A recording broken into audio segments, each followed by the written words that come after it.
Hello, and thank you all for joining the ARC of Fort Bend County Parent and Education Support Group today on Zoom. I'm Carrie Axtell, Youth and Education Advocacy Program Director here at the ARC of Fort Bend County. I'll share a little bit about us. We are a nonprofit organization for people with intellectual and developmental disabilities known as IDD, such as autism, Down syndrome, cerebral palsy. Our mission is to ensure opportunities for people with IDD and their families to maximize their quality of life in our community. And we do that through advocacy for and with people with IDD, through community outreach and providing information about community services and resources that are available to families.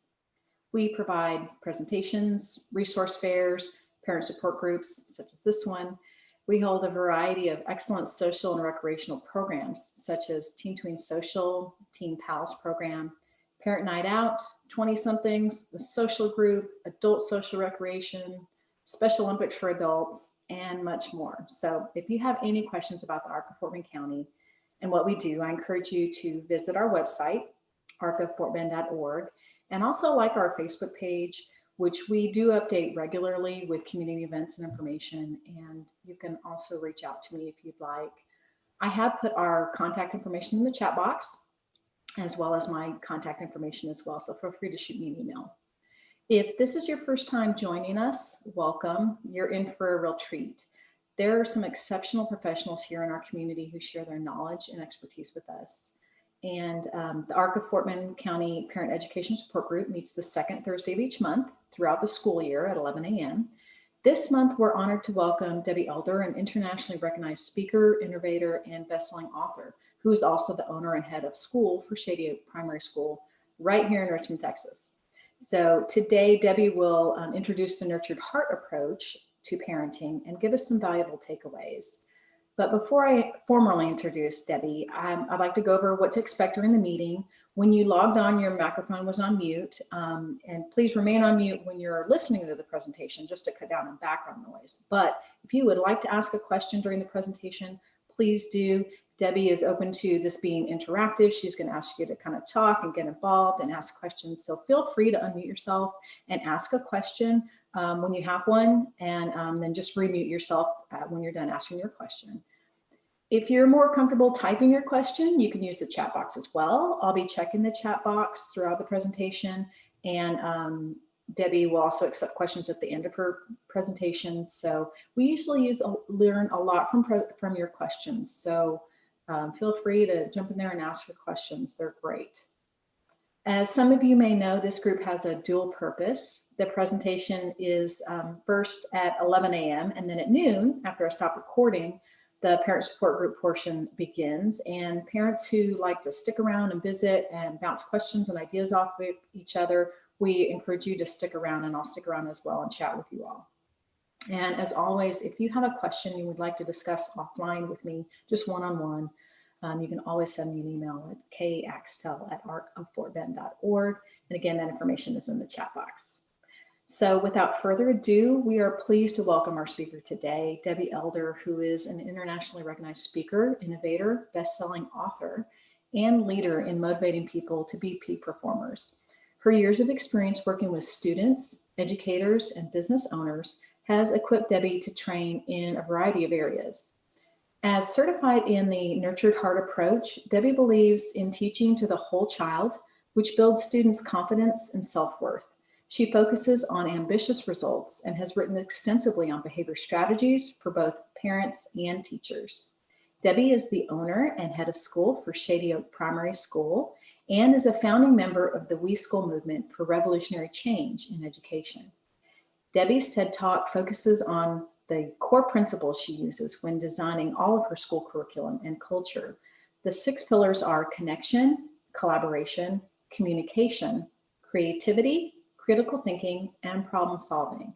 So I'm proud to welcome and introduce Debbie Elder and the Nurtured Heart approach to parenting. Thank you very much, Carrie, and welcome everyone. As Carrie mentioned, this is very interactive. I'm here for you, so if something comes up and you're not exactly sure of what I've said, you want additional clarification, or you have something to add, just because I'm the one that's speaking doesn't mean by any stretch of the imagination that I have all the answers or all the wisdom of the group. So let's collaborate here and make sure we get the best out of the next hour. The Nurtured Heart approach was started by Howard Glasser in Tucson, Arizona. He was a psychologist working with very troubled students and realized that when he was working with the really intense kiddos and he had to do things a little bit differently, the other students or children in the home started to act up to get his attention. And so that's when he realized that traditional methods of nurturing the heart, of creating greatness, of recognizing in children and your spouses and your employees, this works for all of your relationships. We're going to be talking about children today, but keep an open mind in how you can use this in all different areas of your life. He made some remarkable sort of observations and also some decisions that allowed him to come up with this approach. Recently, it has been scientifically backed by the University of Arizona, which is a huge milestone. I know that the criminal justice system in New Jersey uses this approach, as do several school districts around the country. So it is one that we use here at school, and it differentiates us from most other schools in the area because of this approach. And that'll be clearer as we work through it. So the Nurtured Heart helps all children to flourish. And it started, as I mentioned, as a way of healing and helping challenging children who we all can probably relate to. My youngest daughter is a very intense young girl. When she was 2 years old, my mother came out to visit. We are Canadian and I was living in Calgary. I was born in Ottawa. So she made the flight out to Calgary. And she said to me, Debbie, you better get this one under control. And I listened to her, and basically what she was sort of speaking to was the intensity Melissa had. And I said, you know what, Mom, I'm going to nurture that intensity because she will be the kid at 16 where they're trying to get her to try drugs. And she'll be like, I don't do that. Where she knows what she wants. She is an incredibly successful young woman right now. And I believe it's because she has had that intensity and has nurtured her inner wealth. She graduated, she has a hearing impaired issue, so we ended up homeschooling her and her older sister. She graduated college 2 years early and was valedictorian of her college. So that intensity has paid off. So for those of you that are joining us either live or later in video, please, I really welcome intensity in children. We have a lot of intense children that attend our school, and that energy is amazing. It just sometimes need a little bit of help getting it focused and directed, but you can't make that stuff up, right? But you can help to challenge it. So I love intensity. So is it the enemy? I don't think so. So symptoms do exist. And a lot of times what we're seeing is that children are being medicated and there really has been no behavior management techniques tried first. So I believe that there are some reasons why children need to be medicated, and this is not to discuss medication, and I'm not saying you shouldn't medicate your child. Please don't ever hear that. We just, with Nurtured Heart, encourage parents to look at alternatives before they medicate. We are chemical vats, and for some of us, medication makes all the difference in the world. For some of us, it's just something that's been implored for us to use either by the school districts or by a physician to get to an easy fix. And I just want to make sure that we're exploring our non-medication options first.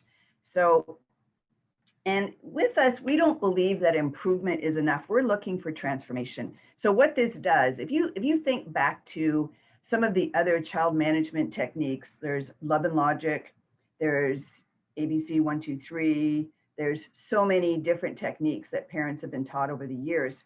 And having been involved with not only homeschooling my daughters, but running 15 middle and high schools and having several coaching clients, I've worked with a lot of really intense kids.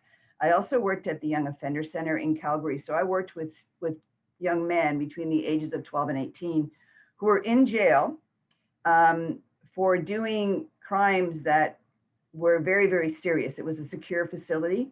And what I learned is all of those other techniques didn't work. They don't work with the intense kids, because if what you're telling me is your opinion and I don't really have a connection with you, well, then I don't care about your opinion. So it doesn't work. What those sort of things work with, and I remember my daughter, the 1 year she was in public school, they had like a rating system. And if you had a happy face, it was good. If you got a a different number between 1 and 4. Well, it worked for her because she wanted to please.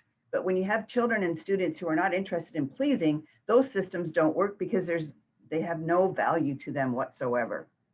So with conventional methods, what you don't know can hurt you. They're not always a good fit for the intense child.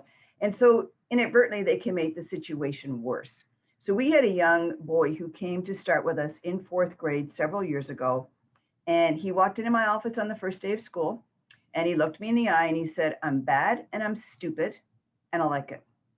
And I was like, okay, challenge on.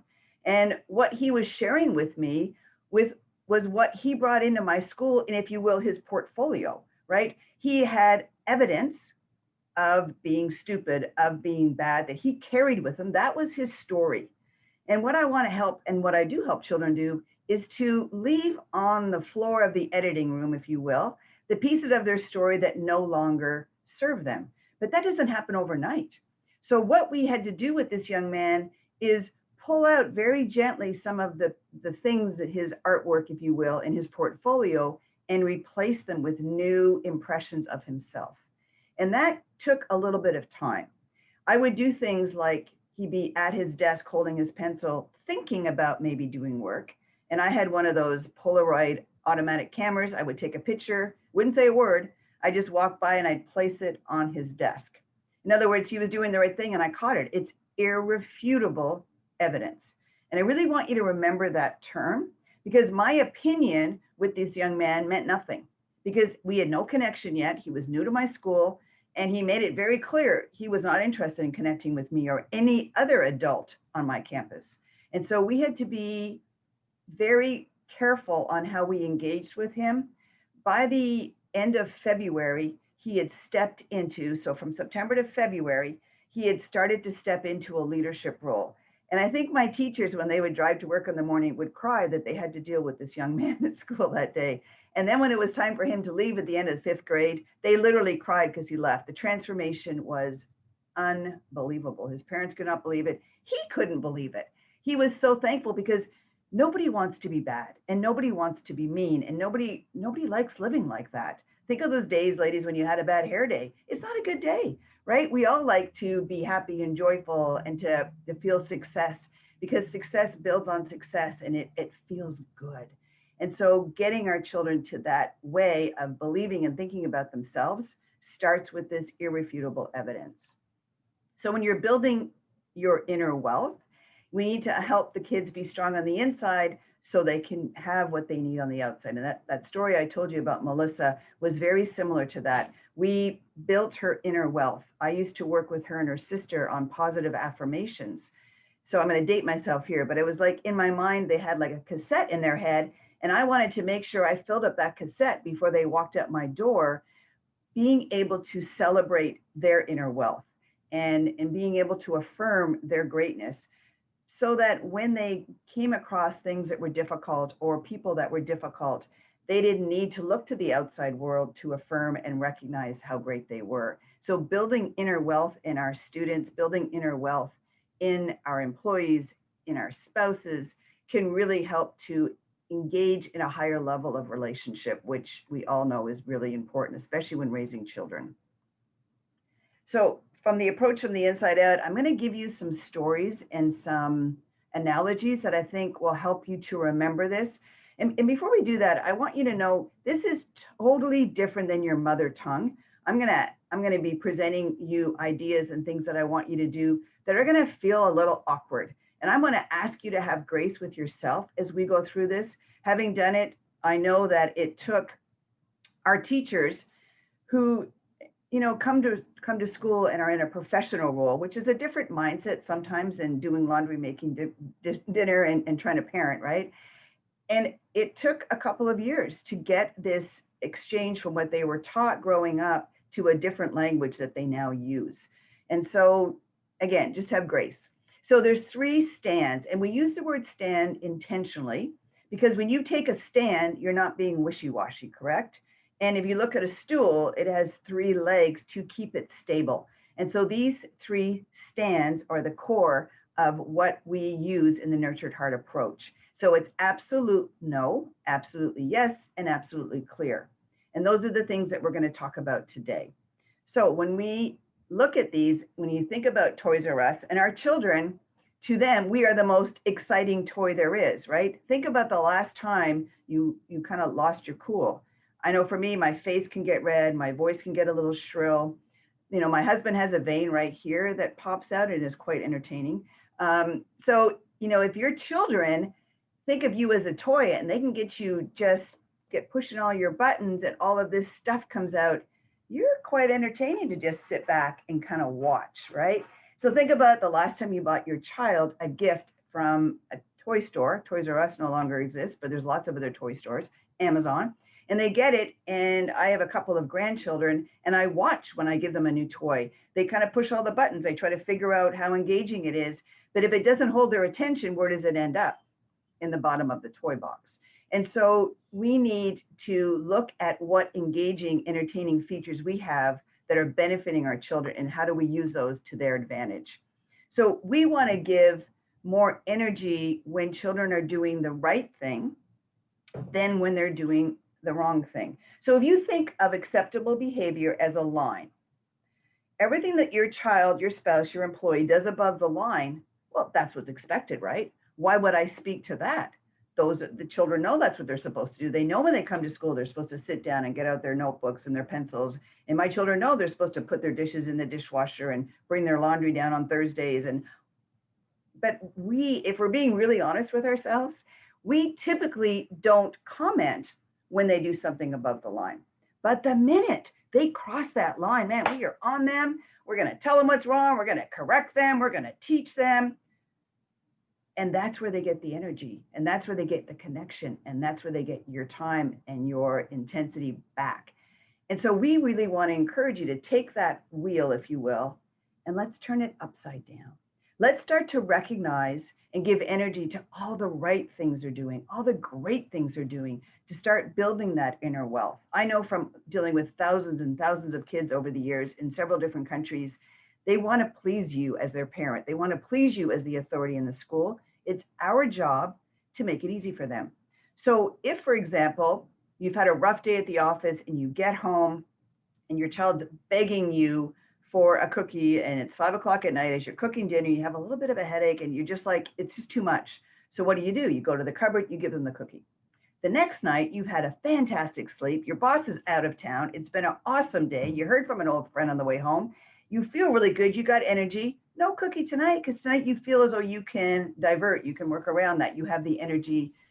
That's really, really confusing to a child. And every parent knows about being consistent. This approach helps us to be consistent very easily. Carrie, I see your hand. Yeah, we have a question in the chat. Can you give a practical example of giving energy for a 7-year-old? Praising doesn't usually work that well anymore. Excellent. Oh, wait till they're 15. Yes. But this works with 15-year-olds too. So that's a great question. Thank you to whoever brought that up. So it's about, and we use it here, and I've got a couple of video clips I'm going to show you, but I'm going to give you a really good example right now. So let's say your 7-year-old has you've been working on bringing dishes from the table to the dishwasher. So he gets up from the table and he brings his dishes and he puts them in the sink. John, thank you so much. I see you took the time to collect your knife and your fork and your plate and you brought it over and you put it in the sink. Thank you so much for doing that. Could you just take a minute and pop it in the dishwasher for me? Chances are he's going to go, yeah, right? Because you've acknowledged the steps he's taken. You know, you're not going to watch a 1-hour video with me and all of a sudden you have a magic wand and everything you say is going to work. So we have to look at baby steps. We're looking at little things that they're starting to do in the right direction to getting where we want. And it's about prioritizing, what are you working on with your child right now? What are the big things? And then acknowledging them when they make a move in the right direction. So here at school, if we have a student who's super chatty, right? And we have a couple, and they're not being bad, they have a lot to say. So the minute that child is not talking is when you give them energy and you say, Robert, thank you so much. I've watched you. And for the last 5 minutes, you were quiet. You were working clearly on your work. You seem very intense in getting this done on time. I just want you to know that I noticed that. Do you think the next time he has the urge to blurt out or to speak, he might go, I think I'll just wait a minute. So And we're going to get into a little bit more of that. So I hope that gives you enough of a teaser until we get to that next section. So the first stand is absolute no. So I refuse to energize negativity. I will not reward negativity with my energy, connection, or relationship. So that may sound to you like ignoring, but it's not. I'm going to put on this clip that I want you to watch. And as you're watching it, my challenge to you is you're going to tell me when we're done, what was mom doing wrong?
So any ideas? Anybody want to be brave enough to take a guess? Yes, Carrie.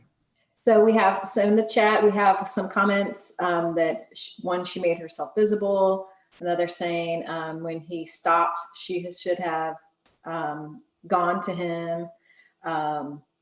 So there's a couple comments. That's the right answer. And most people don't get it. So whoever had that, good for you. So yes, there was so many opportunities for mom to pick him up and go, you know, we all, when we're screaming and crying, we have to breathe. So there's a time when they're not screaming and crying as they're taking in that breath. And that's what you say. Thank you so much for not crying right now. Thank you so much. Let's figure out what you need, right? So I want you to understand the difference between not giving attention to negative behavior and ignoring. They're very, very different. So ignoring is very counterproductive, right? So I know my brother and I, when we were growing up, we used to fight a lot. Like a lot. I don't know how my mom's, I don't know, but she would ignore us and ignore us and ignore us. And I knew that it would get to a certain point where I would push Brian far enough that my mother would have to get involved and give me the attention I wanted or needed. But if she had not given any energy to the negativity, but the minute we stopped fighting or the minute we said something kind or just were quiet, she had an opportunity to get involved then and refuse to give energy to the negativity, but shine your light, if you think about it as a flashlight, on the minute they're doing the right thing and continuing to shine the light on the right thing. And that's what makes a big difference, because when you make your interaction and your connection with your child juicy and warm and it feels really good, they want more of it. When the only time they get connection with you is under these circumstances where you've been doing the wrong thing or they've been doing the wrong thing and you have no choice but to interact with them under those, they'll take that because they'll take some kind of connectivity. So that young boy that I talked about, he would come to school and it was like he had a gas tank and he walked in every morning and that gas tank was empty. We had to fill it up with positivity. And eventually he learned to stop at the gas station on the way to school and fill it up himself, right? He figured out ways to recognize and understand his greatness. And so he got to the point where he could step into that leadership role. But we had to give him the words. We had to frame it for him. We had to change how he was thinking. Ignoring doesn't help with that. Ignoring only puts fuel on the fire. So when we look at video games, right? Kids who can't, and I hear this from parents all the time. Yeah, Johnny won't do his homework, but he has no trouble playing video games for 3 hours. Well, there's some things going on in video games. Now, I'm not promoting video game usage, please don't hear this, but it gives a great analogy that really is sticky and you can remember. So when you're playing video games, the reason they're so compelling is because they do everything right. What do? Incentives are strong and predictable, right? You get all these bells and whistles, and sometimes they get coins and they get access to different levels, and if the rules are clear, predictable, they don't change, right? Minecraft and all, they don't change their rules because, well, Johnny, I know you weren't feeling exactly as good as you usually do today, so we're just going to let this one go. No, it never does. They always deliver a consequence. And what happens? I've heard kids talk about it. They get back down a level, they've made a mistake, they didn't shoot the right guy, whatever. Do they quit and give up? No. They figure out ways, they talk to their friends, they get back in at it because they understand the rules are the rules.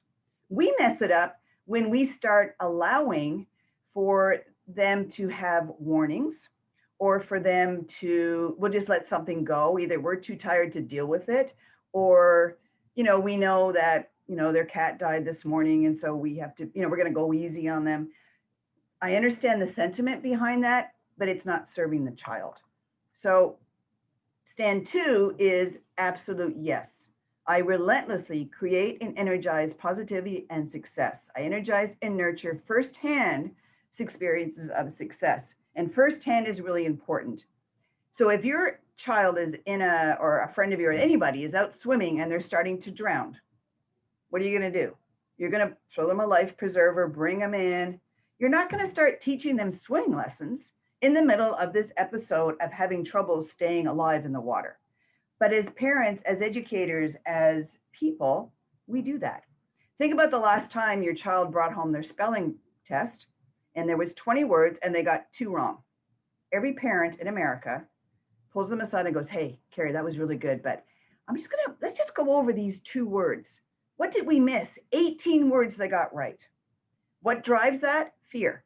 Fear that they're going to be 35 years old and still can't spell those 2 words. And when I tell people that, we're like, oh my God, that's so ridiculous. You're right. But we do it, and we do it out of fear. So taking a stand and really in real time, speaking to evidence of success of a child doing the right thing. Yes, Carrie. Yeah, we had another comment just saying that the pandemic is making my son's behavior worse and worse. He can't stay still. He won't do the work. And when he does, I praise him big time, but he has a really hard time staying focused and staying still.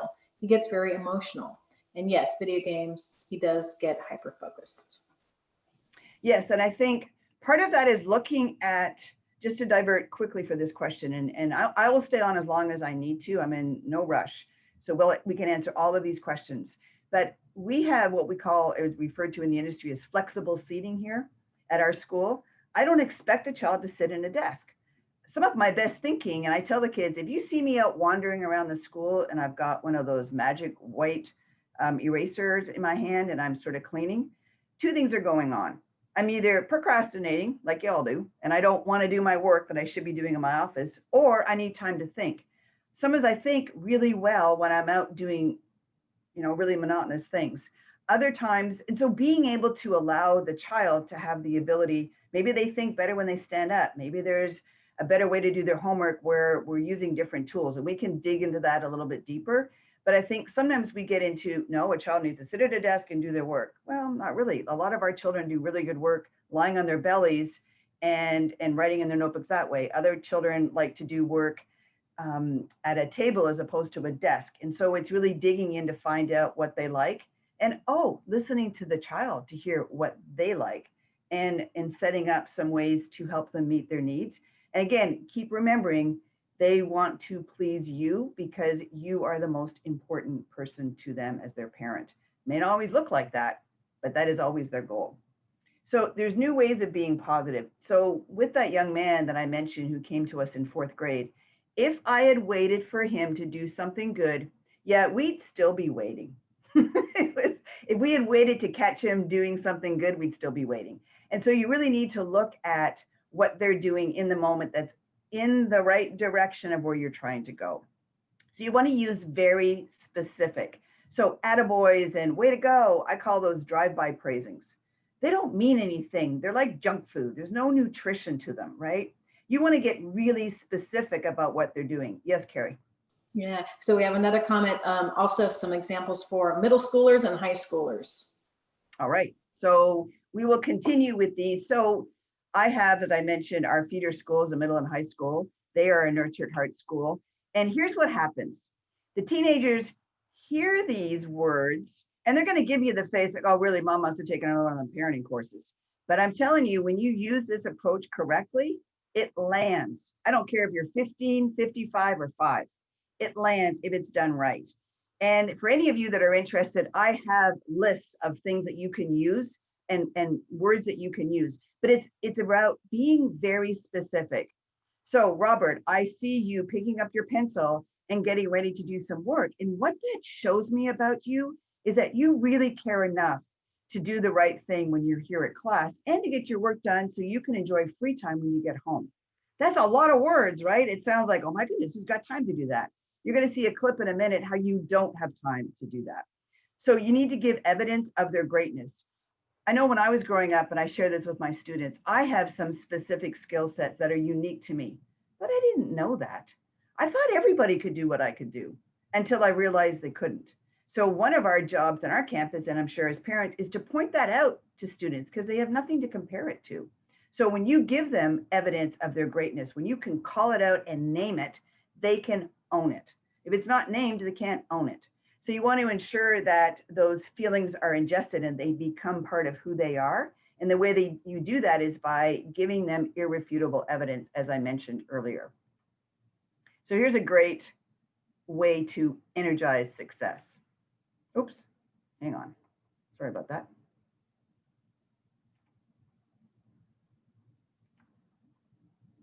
What would you like to use, Marlette? A cat? Someone in tribe 2, what would you like to use, Brianna? A dog? Boys and girls, you just worked so well together right there. Thank you for not fighting and feuding over what we were going to choose in that group. And tribe 4, what would you like to choose? Angela? A frog. Boys and girls, put your eyes on me before we do our vote. Let's just take a moment right here to stay.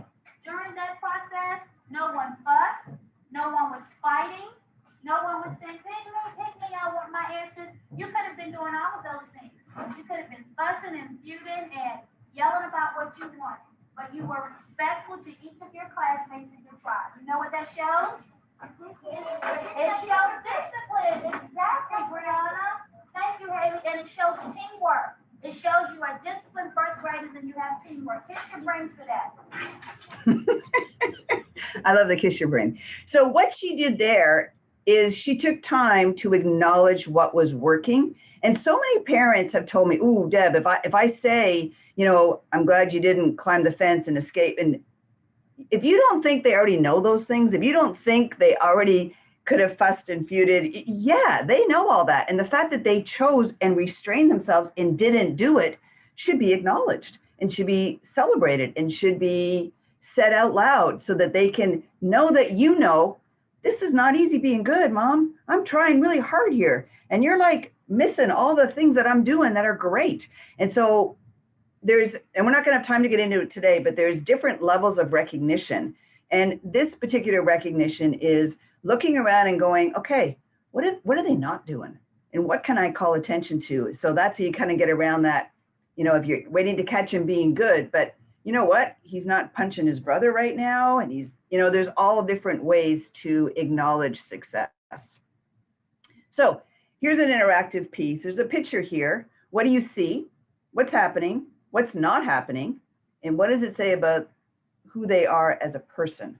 So if anyone's brave enough to unmute themselves and sort of walk me through what they see in this picture, I'd be happy to listen to it. If not, I'm more than willing to be the voice for that.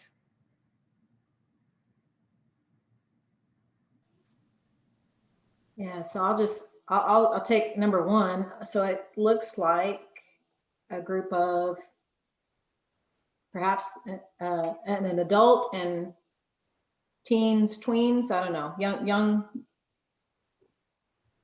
10, 12-year-olds. Yeah, and they're looking at the camera, they're smiling, which I'm sure was their instruction. What's not happening? Well, they could be pinching each other, they could be turning away from the camera, they could be refusing to be a part of a group. It's obviously pre-COVID because nobody's wearing a mask.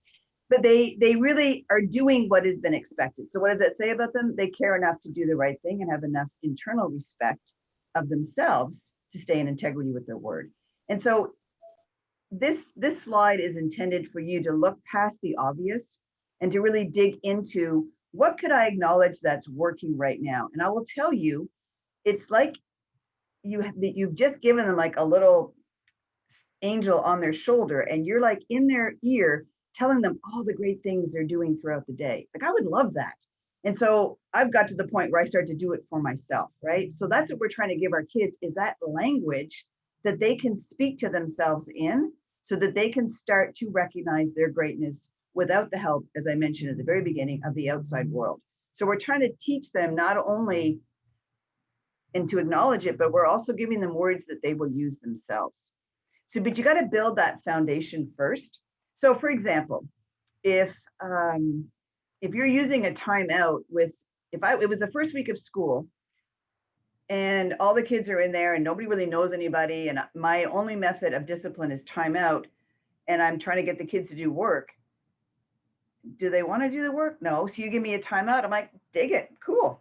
I'll just take. I don't have any reason to be with you. You haven't made this someplace I want to be. But if it is someplace you want to be, then you don't want to be timed out of it. If you love to play baseball, which I played for years, I never wanted to be benched, ever, ever, ever, ever. I would do whatever it took to stay in the game. And that's how you want to think about your children with you. You want them doing whatever it takes to stay in the game, so that those time ins are really juicy. And then limit setting can be effective. But if you say you're taking things away from children, giving them extra chores, it doesn't work. Those types of, they're short term, they're very punitive, and they don't teach. This approach is designed to teach them along the way how they can improve as better citizens and also as better managers of their own thoughts and feelings. Stand 3 is to be absolutely clear. And here's where I see a lot of issues when I'm helping parents with their parenting, is they're not very clear on their limits. And it's a lot of times, I know myself, I never go to a meeting without an agenda, ever. I'm really busy. And if you can't show me in an agenda what we're going to accomplish at this meeting, then I probably need to decline. So that also doesn't always transfer, though, into how people parent, right? So it's like every day is a brand new day. It's like, well, whatever we get accomplished today. And I would encourage you to anticipate, like once you figure out your 2-year-old put something in the socket and then you cover the socket with the plug, you've got to anticipate what's coming. And then you can be absolutely clear. So one of the things that we do at our school that will help you is we set out the first 2 weeks of school, and I ask my teachers to anticipate everything you want. What would a perfect day look like? So as a parent, what would a perfect day look like? What are the things that you want your child to do without you even being involved? What's the goal? Where are you trying to get to? And then if you can set very clear limits, you set a very clear pathway for them to get there with bumper cars, right? A lot of bumpers along the side. So you're not directing them, but you're keeping them forward. I used for years with my daughters a chip system. And what that means is there was things you could gain chips for. So you got out of bed in the morning, you brushed your teeth. I was very easygoing with my chips, lots of chips for doing all the right things. But I had to sit down and figure out what those were. Then there was maybe 4 or 5 things that you could lose chips for: fighting with your sister, not doing your homework, whatever was the issues of the time and of their age. And then I handed my daughters a piece of paper, and I've done this with my students also, and said, tell me what you want to cash your chips in for. In other words, I'm not going to try and figure out what motivates Carrie or Annavette or Colleen. I want you to tell me what motivates you. And then when I got that sheet of paper back, I assigned a value to each of those items that they wanted. So if they wanted to go to Sandy McGee's, a local restaurant, and have a milkshake, that might be 50 chips. If they wanted a day at laser park, playing laser, then that was a whole lot more chips. And they could decide how they wanted to allocate their chips. So again, you're giving them a lot of voice and choice and a lot of decision-making skills. So when you set very clear parameters, I set and enforce clear limits, clear consequences in an unenergized way. I will always provide a true consequence. So if you remember the video game logic, right? If you mess up, you're out. That's how it works. Nothing personal. You just need to know how this game's played. So we need to ensure that we understand timeouts don't work because you're giving energy to negativity. You're putting all this time into setting the clock and determining and looking at the time, making sure they stay in their seat or whatever chair you're using for that. And it doesn't teach anything. And I can tell you while they're sitting in that timeout chair, they're figuring out ways to get back at you because they don't like that. It doesn't work. Taking things away from them is also, or giving them extra chores, you're still interrupting their free time by either giving them things that don't allow them to have free time or removing things that they enjoy during their free time. So it doesn't work, but there's other things that you can do. So when you have very clear parameters of what you expect, it's kind of like a basketball game, right? Can you imagine the pandemonium if the rules in basketball or any sport for that matter were not clear? If, for example, the referee was like, you know what, he's really trying to not step over that line. I'm just not going to ignore that one. What happens? The fans get irate. Wait a minute, you have to blow your whistle. He was out of bounds. So the rules of the game are clear. The players and the officials know what they are. I've never heard an NBA basketball player negotiate with a ref about a call. That's not how that works. Everybody knows the rules. You were out of bounds. That's it. There's no warnings, right? And I think a lot of times we think warnings are being generous, and they're not. It basically says to the child, I don't think you're capable of following the rule. So I'm going to give you one more chance and one more chance. And it's very confusing to a child, especially when one day you don't give them any chances and the other day you give them lots of chances. So if a child understands the consequences, they're making a choice. You may not agree with their choice. You may not think it's the best choice, but they've made a choice. Your job is to enforce the consequence based on their choice. So we don't expect perfection. Rules are simply there to, again, if you think back to those, they're just giving them parameters. And the good thing about Nurture at Heart, it's by minute. So right now you broke the rule. I told you not to touch that really pretty vase, and you did, and now it's broken. But I'm not going to hold that over your head. We're going to figure out what you need to do to replace the vase. What is that going to look like? Are you going to have to put in some service hours? You have to work for me and do some things to earn your money back. But the minute it's been addressed, I'm right back to capturing and telling you and recognizing your greatness. Every day is a new day. Every moment is a new day. So it's being able to continue to recognize their greatness and not put them in the you're in a bad place for today, or you need to stay in your room for the rest of the day, or your day's over. It's none of that. That doesn't work. It's recognizing that you're human, you made a mistake. I understand that mistake, and I'm not letting you off the hook. But you're beautiful and awesome and great, and we're just going to move forward. Children do not awaken to the fear of punishment. They awaken to their greatness. And I think really understanding that and recognizing that when we continue to put into someone what we want out, that's how we get it. And giving them the words to recognize themselves. One of the things that we do here, and you can easily do it in your homes with your family, is we end each day with a compliment circle. What that looks like is the students know a couple of things. They need to give a recognition to another student, but they don't know who, because throughout the day, they need to be watching all of the students, because when they sit in their circle, their teacher might have them stand up and move around, because often they'll want to sit by their friends. The teacher might ask them to sit boy, girl. She might do a whole bunch of things to mess with who they think they're going to give a recognition to or a compliment to. And they also don't know which direction the circle is going to go, because whoever gets to start gets to pick. So let's say I turn and I'm going first, and I say to Carrie, today I noticed that you were right on time. You got our meeting started. You involved me in a very great conversation before we started to record. I thought your introduction was fantastic, which tells me you put a lot of time into reading about my background and being prepared. And what that tells me about you is that you really care about the impression and what you deliver to the parents who take the time to show up to your parent group. And I just wanted to acknowledge that. That's a whole lot different than great job today, Carrie. And I think that's what we're getting towards. And we're getting to, there's different steps that you can give. So the first level of recognition is to simply acknowledge, right? So I was homeschooling my daughters. I had been upstairs doing something. I walked downstairs and I just walked by the table and I said, wow, you guys are really working. They both stopped, put their pencils down, turned to me and said, thanks, Mom. So if we back that up and look at what's happened, I said only what I saw. There was no judgment. There was no opinion. I simply stated irrefutable evidence. They were working. They took that knowledge, that information, they ran it through. I'm working. I'm supposed to be working. This is good. Who gave them the affirmation? Who gave them the attaboy? Themselves, not me. So that's huge. That's a big differentiation from what we're used to hearing. Is it if it comes from within, it has a lot of strength. So that's what you're doing, is you're giving them the words to do that themselves. The next level of recognition is to say, we'll use the same scenario. I see you're really working, and what that tells me about you is, right? You get to a character trait. It tells me you have a good work ethic. It tells me you care about your studies. It tells me you have integrity with what you said you would complete, whatever you want to acknowledge. The third level of recognition is what we saw on that video clip with the teacher, where she's talking about all the things they're not doing.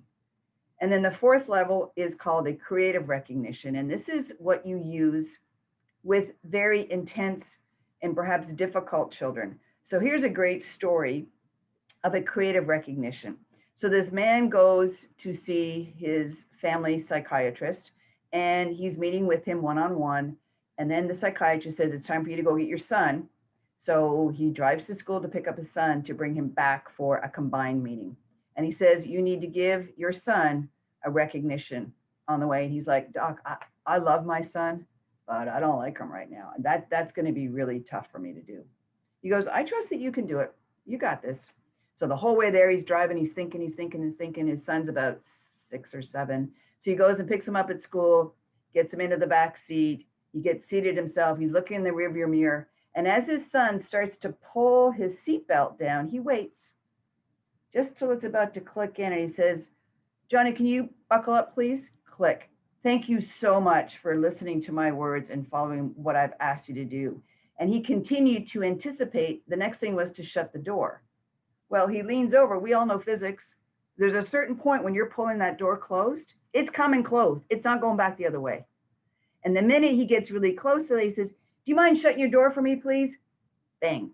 Thank you so much for listening and doing as I've asked and shutting your door. What that tells me about you is you're really working on being obedient today and making this an enjoyable experience for us both. So it's capturing what's going on in the moment and then shining that light back through your words and your acknowledgement of what they're doing correctly. Is there any questions? I'm just going to stop for a second and see if there's anything, Carrie, that you've got coming through, any comments?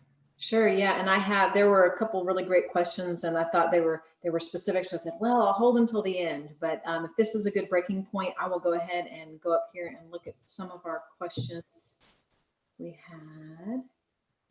So one of them is, how can you give recognition for a good job for an online student who is struggling with some for not doing assignments and hiding the fact that there's missing assignments? So yeah, that's a great question. And that's that whole, you wait for them to do something right to catch them being good, you're waiting forever, right? So let me give you a prime example of, it's not online, but you'll get the connection. And if not, I'll make it really clear. We had a writing assignment at school this week.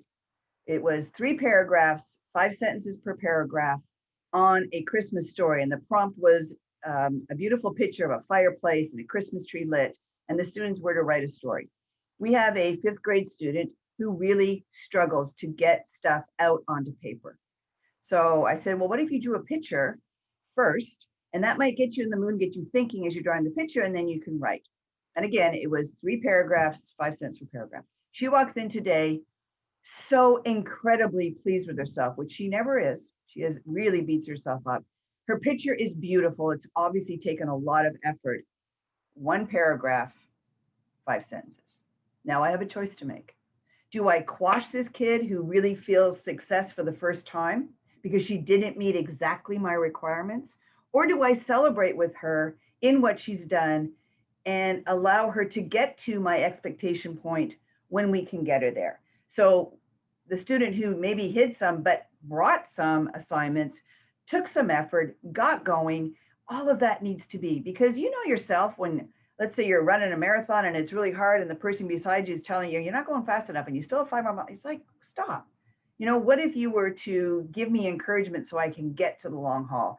And that's where we sometimes, that's why it's so important to plan, right? To have an idea of what are you trying to accomplish? What's the end result? With this young woman, the end result is that she starts to have confidence in her writing and in herself. So if I was to slam her for not doing the assignment, then we're not getting anywhere. In fact, now we're retreating. And what she does is she will often sit in class and not do anything. She has so little confidence in herself. She can't even get to even attempting. And so it sounds like your question, Carrie, is the same. This is a student who is typically fear bound, who doesn't feel they're good enough. When you look at behaviors, when children misbehave, there's 4 levels of misbehavior. And the last one is feelings of inadequacy. So that's what this person is seeing in this child, is kind of like, why bother? I get it wrong anyways. And so the way you counteract that, and the way you know if that's what they're feeling, is you're like, I don't know what to do with this kid. This is hopeless, right? You got to break it down and find the little nuggets of what they're doing. Do you know how they used to teach Samu to jump out of the water at SeaWorld? You know how they started with him? They had a rope on the bottom of the pool. And every time he swam over the rope, he got a fish. And very, very slowly, with very small increments, they raised that rope to the point where they took it out of the water, and then they took it higher and higher, right? You don't go from just a whale out on the water to jumping like he did or she did. So you need to do the same with these children, and you have to help them build that inner strength, that inner wealth, that inner confidence, and celebrate the successes along the way, which may not be your successes. But it was very evident to me when this young woman came into my office. She was beaming. She was so proud of what she had done.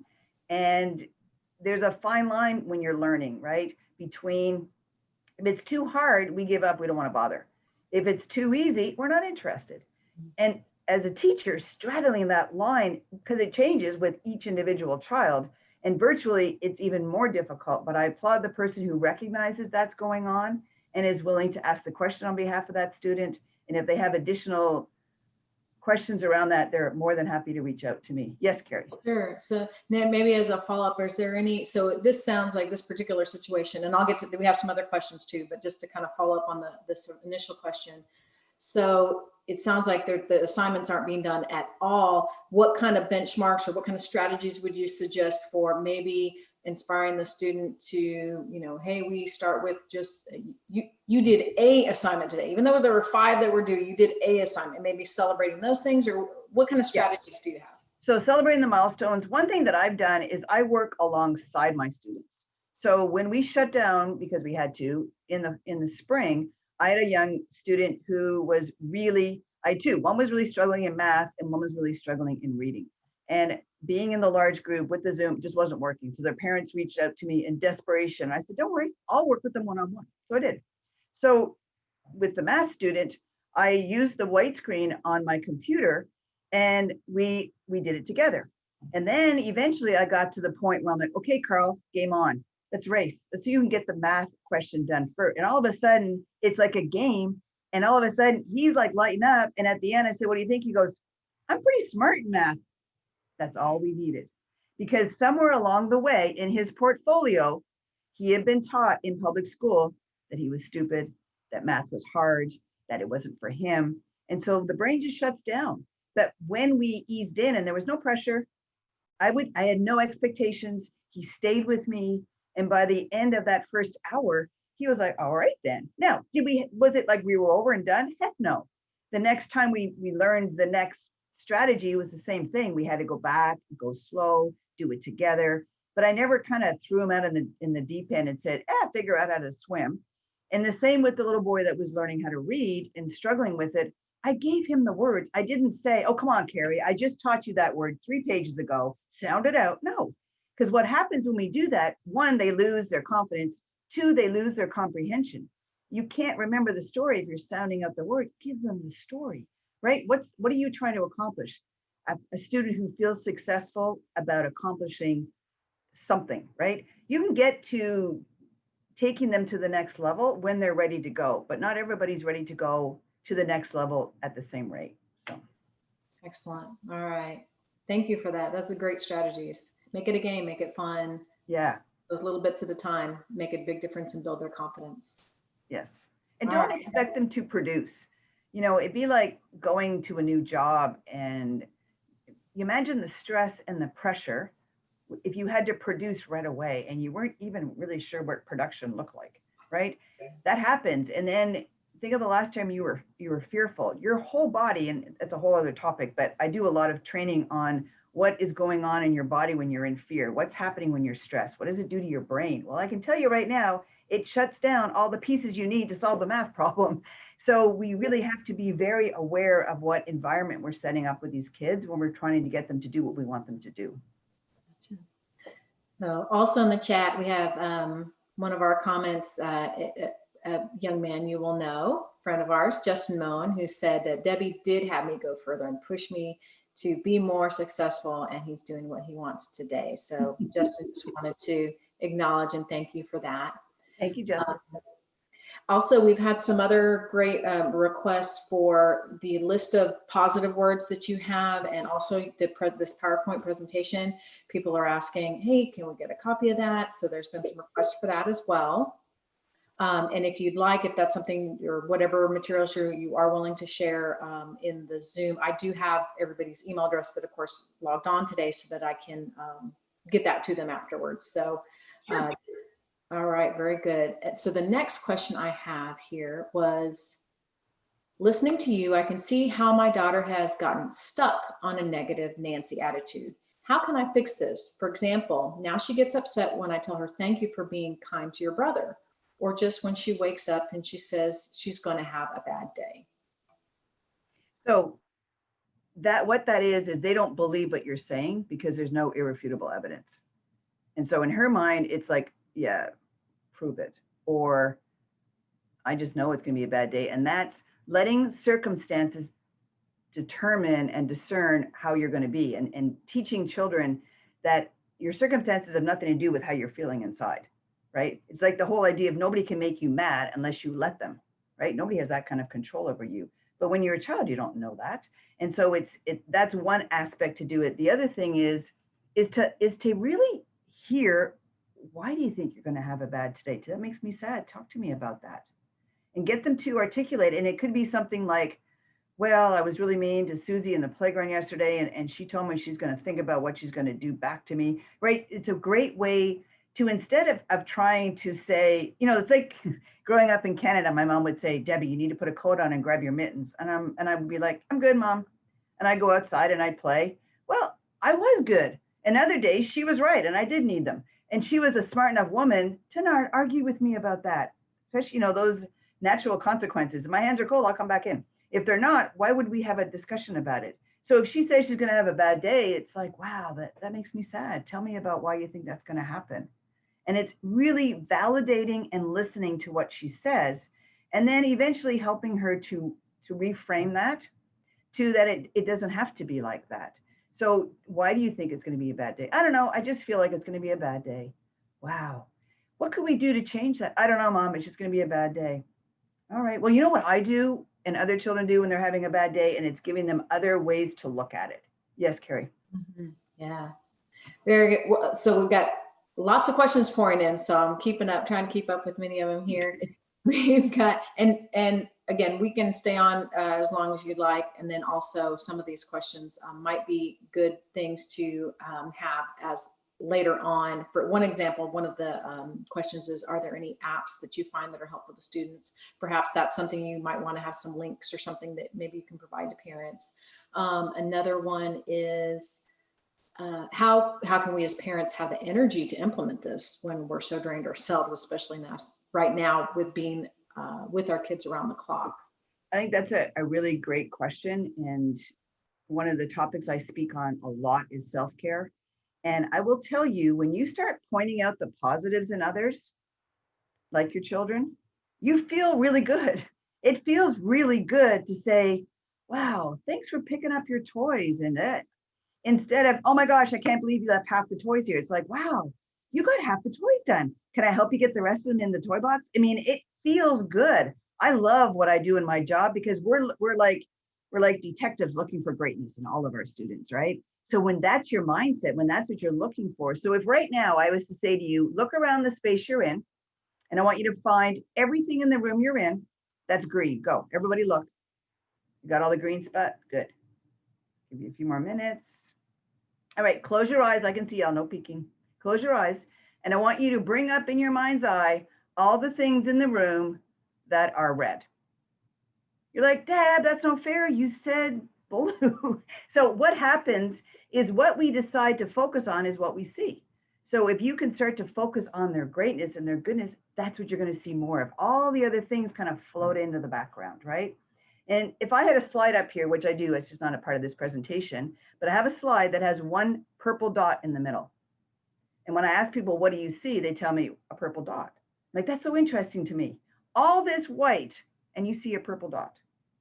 So a lot of times, and I think human nature is by design, we go negative because, there could be a saber-toothed tiger around the corner.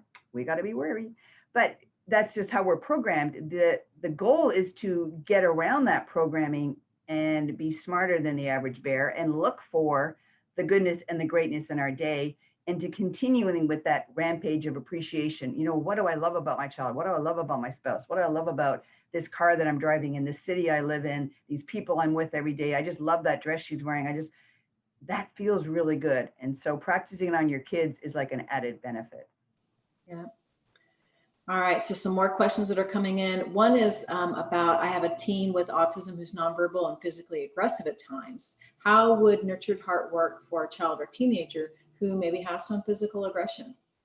Okay, so it is, again, acknowledging steps along the way. And I have a video clip of a man who is probably in his late 20s, nonverbal, aggressive, and has just had an incident in a protective care facility. And he's outside now on the back deck with one of the counselors. And the counselor is saying to him, wow, I see you're really angry. Yeah, I see you pound that wall, but you're not pounding it as hard as you were inside. I just want to acknowledge that. Yeah, and I see you taking deep breaths. That's a great way to self-soothe. It's like he is the commentator of a sporting event. And you see him simply by acknowledging what he's seeing, this guy just totally calms down. Now he hits the window a couple more times. It's not perfect. It's not instant, but he acknowledges every time he takes a step in the right direction, and he is able to transform what he's doing into a positive light. So again, I see you hitting that window, but not as hard as you hit it before. What that tells me is you're starting to get control of your physical body. You're starting to calm down. Well, when you hear those things, you're like, yeah, I kind of am. You're right. Okay. So you're just trying to gently guide them to where you want them to be, and more importantly, where they themselves want to be. Nobody likes being out of control. Nobody. It doesn't feel good. It's embarrassing afterwards.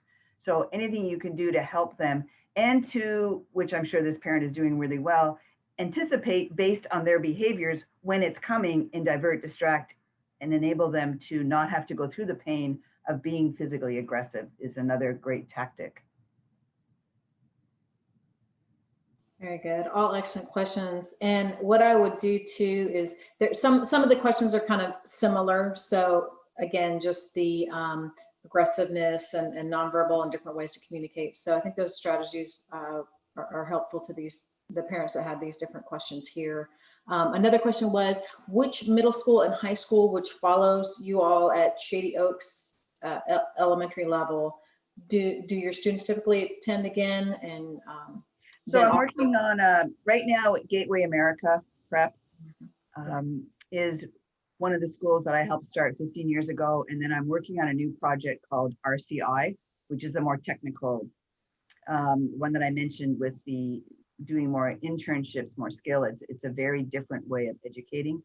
The more traditional would be at Gateway America. And then there's several schools in Fort Bend County that I've either helped start or are very familiar with what they do.